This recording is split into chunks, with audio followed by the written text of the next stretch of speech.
皆さん、ごきげんよう、上川かおりんです。ヤフー知恵袋を見ていたら、下記の質問がありました。今回は、こちらの質問にお答えしたいと思います。それでは、早速行ってみましょう。質問1、iPhone でサファリからウェブページをスクリーンショットで PDF に保存したいのですが、ページが見切れてしまい、最後まで保存されなくて困っています。最後までちゃんと表示して保存するためには、どうしたら良いでしょうか。iPhone のファイルアプリに保存してもいいのですが、変な風に保存されてしまい断念しています。何か良い方法をご存知の方、教えてください。2023年3月15日ということなんですが、普通は以下の方法で PDF でフルページ保存が可能です。1、サファリでウェブページをスクリーンショット。なぜかサファリ以外のエッジやクロムでも最近はできますね。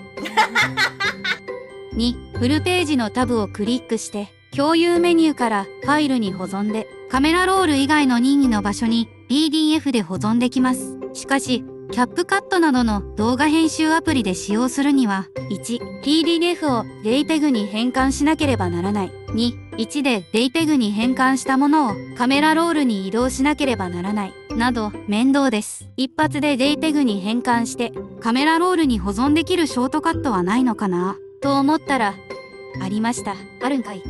早く言ってよ。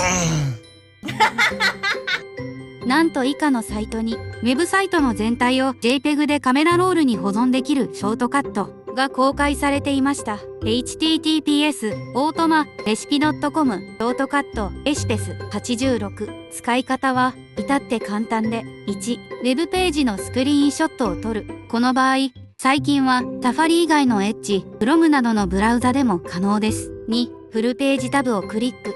3、右上の共有アイコンをクリックして、このショートカット、ウェブサイトフルページ保存をクリック。以上の操作でフルページの画像が JPEG でカメラロールに保存されます。いやー、これは便利だ。ぜひ一度お試しくださいませませ。以上です。